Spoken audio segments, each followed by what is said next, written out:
Assalamualaikum warahmatullahi wabarakatuh.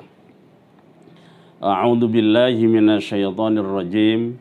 Bismillahirrahmanirrahim. Alhamdulillahirabbil alamin.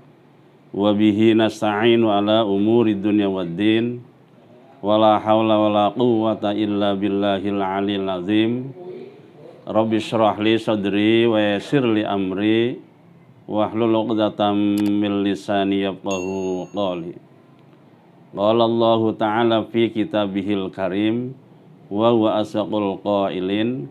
A'udzu billahi minasyaitonir rajim. Bismillahirrahmanirrahim. Alif lam mim. Dzalikal kitabu la raiba fihi hudal lil muttaqin. Al-ayah. Qala Rasulullah sallallahu alaihi wasallam, innama bu'ithu li utammima makarimal akhlaq. Sadaqallahul azim wa sadaqa rasuluhul karim wa nahnu ala dzalika minasyahidin wa syakirin walhamdulillahi rabbil alamin. Alhamdulillah wa syukurillah, pemirsa dimanapun Anda berada. Pada hari ini kita ketemu lagi dalam kajian MUI Kabupaten Purwakarta yang saya beri tema tentang Al-Quran dan sejarah penulisannya. Alhamdulillah wa syukurillah, kita semuanya diberi umur panjang, sehat walafiat, sehingga masih senantiasa bermuwajahah, bertemu walaupun online dalam keadaan insyaallah sehat walafiat. Salawat dan salam mari kita senantiasa curahkan kepada junjungan Nabi besar kita Muhammad sallallahu alaihi wasallam, tidak hanya kepada beliau tapi juga kepada keluarganya, para sahabatnya, para tabi'in, atba tabi'innya, kepada seluruh umatnya, dan mudah-mudahan kita tergolong umat Rasulullah sallallahu alaihi wasallam yang soleh dan solehah, yang akan mendapatkan syafaatul udma di yaumil qiyamah. Amin ya rabbal alamin. Hadirin pemirsa yang dimuliakan Allah Subhanahu wa taala. Al-Qur'an adalah nama bagi kitab suci umat Islam yang berfungsi sebagai petunjuk hidup atau hidayah. Dzalikal kitabul la raiba fihi hudan, ya. Jadi petunjuk bagi seluruh umat manusia. Al-Quran diwahyukan oleh Allah Subhanahu wa ta'ala kepada Nabi Muhammad sallallahu alaihi wasallam setelah beliau genap berumur 40 tahun. Al-Quran diturunkan kepada beliau secara berangsur-angsur selama kurang lebih bulatkan 23 tahun. Turunnya Al-Quran kepada beliau tidak menentu dari segi waktu dan keadaan. Gitu. Kadang-kadang pada waktu musim panas dan ada kalanya di musim dingin. Kadangkala malam hari tapi sering pula turun di siang hari. Gitu. Kadangkala dalam bepergian, tetapi sering pula turun pada saat beliau tidak dalam bepergian dan standby di rumah. Semuanya itu Allah yang mengaturnya, dan bukan kehendak Nabi Muhammad sallallahu alaihi wasallam. Hadirin Allah wa iyyakum, dari segi bahasa para ulama berbeda pendapat tentang nama Al-Qur'an, ya, definisi Al-Qur'an. Definisi Al-Qur'an itu sendiri. Apakah Al-Quran mustaq atau diambil dari akar kata tertentu atau bukan? Gitu. Imam Syafi'i yang membaca Al-Quran dengan Al-Quran tanpa hamzah berpendapat bahwa Al-Quran itu tidak terambil dari satu kata tertentu, tetapi Al-Quran adalah nama dari kitab suci yang diturunkan oleh Allah Subhanahu wa taala kepada baginda Nabi Muhammad sallallahu alaihi wasallam, sebagaimana nama kitab Taurat, nama kitab Injil begitu. Alasannya adalah jika seseorang mendengarkan bacaan Al-Qur'an, maka yang dia dengarkan adalah bacaan Al-Qur'an, bukan sekedar bacaan biasa. Itu beda dengan jadi bacaan banyak gitu, tapi ini khusus. Sementara ulama lain berpendapat bahwa Al-Qur'an adalah mustaq atau terambil dari akar kata akar kata tersendiri. Jadi namun mereka berbeda pendapat apakah akar katanya adalah qaf, ro, hamzah Al-Qur'an. Qaf, ro, hamzah, qara'a. Atau qaf lalu ro lalu nun. Gitu. Jika terambil dari qaf, ro, hamzah, maka artinya adalah bacaan. Gitu. Jadi bacaan. Al-Qur'an adalah kata jadian atau masdar Masdar dari kata qara'a gitu. Dikatakan qara'a yaqra'u Qur'anan gitu, atau qara'a yaqra'u qira'atan wa Qur'anan. Jadi kata Qur'an walaupun kata jadian, tetapi maksudnya adalah al-makru gitu. Al-makru atau sesuatu yang dibaca. Jadi Quran al-makru.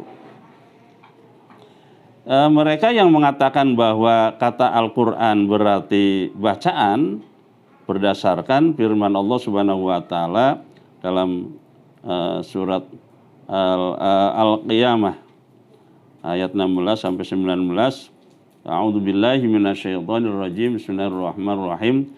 La tuharrik bihi lisanaka lita'jal bih. Inna 'alaina jam'ahu wa qur'anah. Fa idza qara'nahu fattabi' qur'anah. Tsumma inna 'alaina bayanah.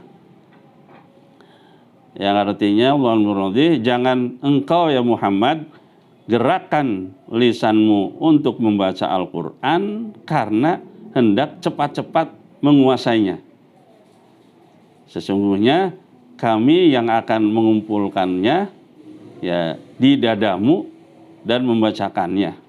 Apabila kami, kata Allah, telah selesai membacakannya, maka ikutilah bacaannya itu, kemudian sesungguhnya kami yang akan menjelaskannya.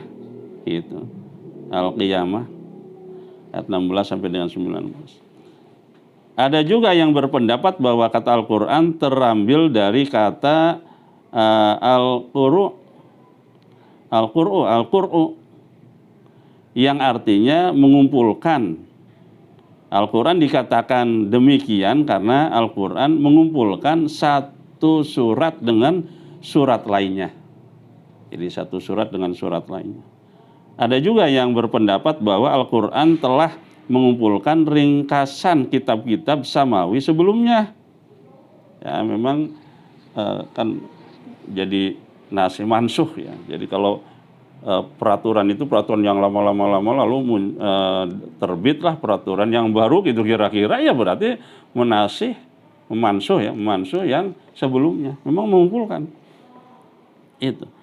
Atau Al-Qur'an telah mengumpulkan banyak ilmu di dalamnya. Itu. Jika Al-Qur'an terambil dari akar kata qaf, ro, nun, maka artinya juga mengumpulkan. Jadi Al-Qarin adalah teman dekat karena sering berkumpul. Muhalid karena dekat. Jadi Qarin. Al-Qur'an dikatakan demikian karena Al-Qur'an telah mengumpulkan huruf-huruf, surat-surat, dan ayat-ayat di dalamnya. Gitu. Ada juga yang berpendapat bahwa Al-Qur'an terambil dari kata qarinah yang jamaknya qoroin. Jadi al-qoroinu, jadi al-qorinah, yang artinya tanda atau alamat atau indikator. Tanda, alamat atau indikator. Al-Quran dinamakan demikian karena ayat satu dengan lainnya sering membenarkan dan menyerupai, atau satu ayat menjadi indikator terhadap ayat yang lain dalam hal kebenarannya dan lain sebagainya. Jadi saling menafsirkan atau menjelaskan, mengelaborasi ayat dengan ayat yang lain. Hadirin Allah wa iyyakum, pemirsa yang dimuliakan Allah Subhanahu wa taala. Kalau dari segi istilah Al-Qur'an itu, para ulama berbeda pendapat dalam memberikan definisi terhadap Al-Qur'an. Ada yang mengatakan bahwa Al-Qur'an adalah kalamullah. Jadi ada kan di perdebatan di teologi itu qadim atau hadis gitu. Nah, maka yang diturunkan kalamullah yang diturunkan kepada Nabi Muhammad SAW melalui malaikat Jibril sebagai mukjizat dan berfungsi sebagai hidayah, petunjuk. Hudan lil muttaqin, hudan linnas, gitu. Jadi bahkan petunjuk bagi alam semesta. Sesuai dengan Rasulnya juga diutus untuk rahmatan lil alamin. Ya, yang lain mengatakan bahwa Al-Quran adalah kalamullah yang diriwayatkan ya kepada kita yang ada pada kedua kulit mushaf, gitu. Ada juga pendapat yang lain mengatakan, para ulama pendapatnya beda-beda. Al-Quran adalah kalamullah yang ada pada kedua kulit mushaf yang dimulai dari surat Al-Fatihah dan diakhiri dengan surat An-Nas. Jadi istilah ya. Ada juga yang berpendapat yang mengatakan bahwa Al-Quran adalah kalamullah, sama kalamullah sudah sepakat ya, yang diturunkan kepada Nabi Muhammad SAW, yang dinukil atau diriwayatkan secara mutawatir dan membacanya bernilai ibadah, gitu. Jadi ada membaca Al-Quran ibadah. Satu huruf itu asyru amthaliha, mendapatkan sampai 10 kebajikan. Jadi kata Rasul, alif lam mim bukan satu huruf, tapi alif satu huruf, lam satu huruf, mim satu huruf, gitu.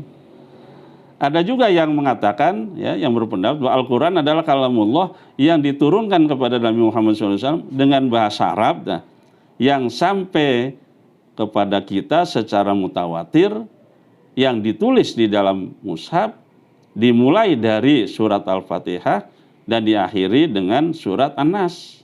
Gitu. Membacanya berfungsi sebagai ibadah, sebagai mukjizat Nabi Muhammad, dan sebagai hidayah atau petunjuk bagi umat manusia. Gitu. Ini yang paling lengkap. Pendapat yang paling lengkap. Dari beberapa definisi yang disebutkan tadi, ya, dapat dikatakan bahwa unsur-unsur utama yang melekat pada Al-Quran adalah: 1, kalamullah. 2, jadi unsur-unsurnya diturunkan kepada Nabi Muhammad SAW. 3, melalui malaikat Jibril. Nah, jadi unsur-unsurnya. Kemudian 4, berbahasa Arab. Al-Quran itu diturunkan oleh Allah Subhanahu wa taala dalam bahasa Arab, tidak bahasa yang lain. 5, menjadi mujizat bagi Nabi Muhammad SAW. Kemudian 6, berfungsi sebagai hidayah, ya, ini petunjuk pembimbing bagi manusia. Kemudian yang terakhir maksudnya unsurnya itu bernilai ibadah, membacanya itu beda dengan baca Quran. Ini Quran. Unsur lainnya seperti dinukil secara mutawatir, berada di antara dua kulit mushaf yang dimulai dengan surat Al-Fatihah dan diakhiri dengan surat An-Nas. Membacanya bernilai ibadah, walaupun penting tetapi bukan unsur utama, gitu ya. Jadi unsur utamanya tadi ada A, B, C, D, E, F. Hadirin hadiyallahu wa iyyakum. Nama-nama Al-Quran ya, nama-nama Al-Quran di dalam Al-Quran sendiri sudah banyak dijelaskan. Al-Quran mempunyai banyak nama, banyaknya nama mengindikasikan keutamaan Al-Quran dan fungsinya. Jadi nama itu sesuai dengan keutamaan dan fungsinya. Sebagian ulama bahkan menyebutkan sampai ada 55 nama, bahkan sampai 90 nama. Jadi banyaknya nama Al-Quran karena mereka memasukkan juga sifat-sifat Al-Quran yang memang sifatnya dan fungsinya, kegunaannya. Di antara namanya ialah Al-Quran ya, sudah artinya bacaan atau yang dibaca. Lalu Al-Kitab, yang ditulis atau yang dikumpulkan.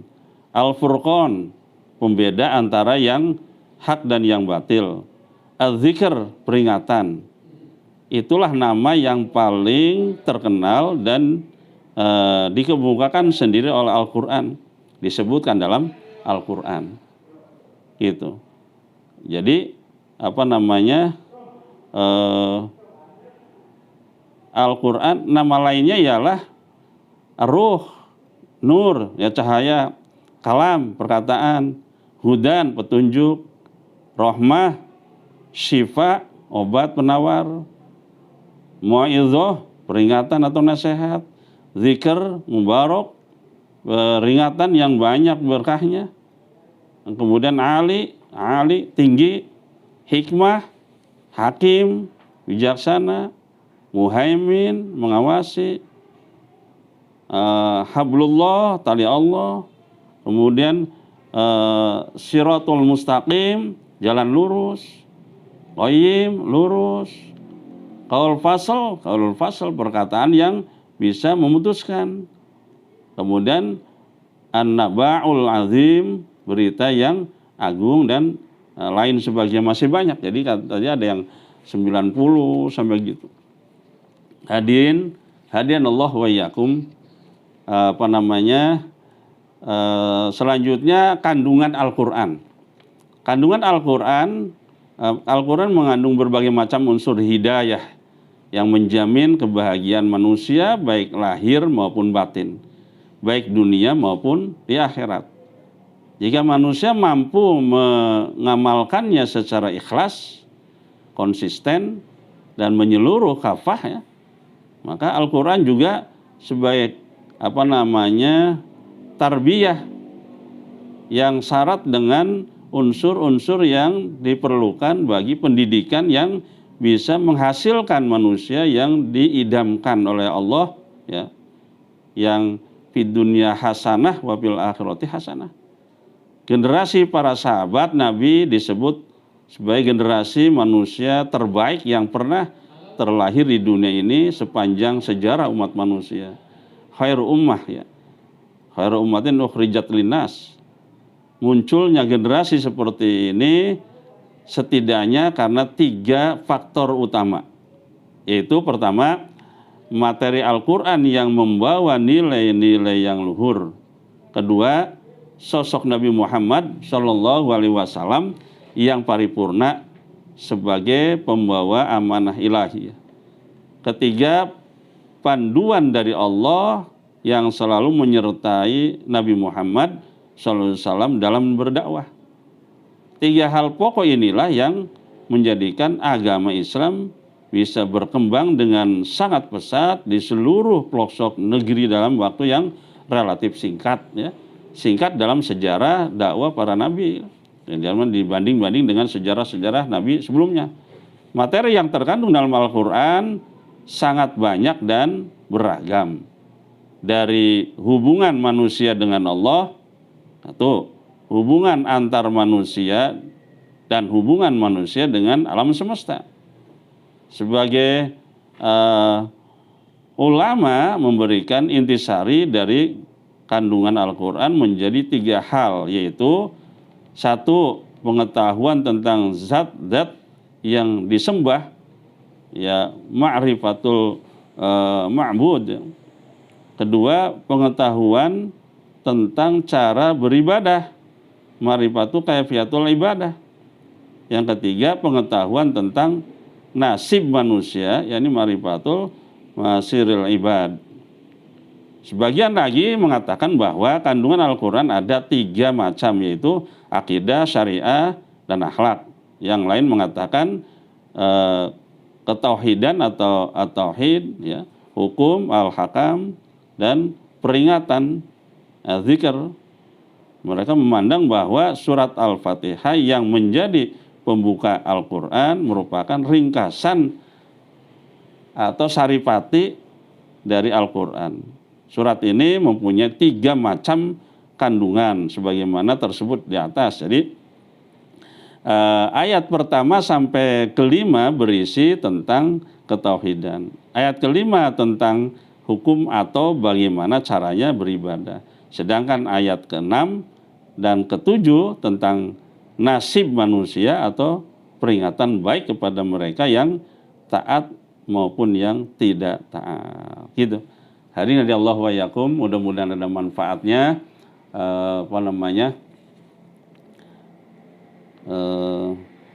Mengkaji Al-Quran adalah pedoman hidup kita, way of life kita. Jadi untuk hidup di dunia sebagai bekal untuk hidup di akhirat yang abadan abidin, yang tidak ada ujungnya kalau di dunia kan. Mudah-mudahan sekali lagi terima kasih atas perhatiannya, mohon maaf atas kekurangannya, dan pesan pesan biasa jadi bahwa walaupun kita sudah divaksin begitu umpamanya, jangan kendor tentang prokes. Jadi new normal life, kehidupan baru normal. Jadi kehidupan baru meningkat, yazid. Jadi berdasarkan iman dan Islam kita, ketakwaan kita kepada Allah Subhanahu wa taala. Terima kasih, mudah-mudahan ada manfaatnya. Wallahu muwaffiq ila aqwamit thoriq, wabillahi taufiq wal hidayah. Wassalamualaikum warahmatullahi wabarakatuh.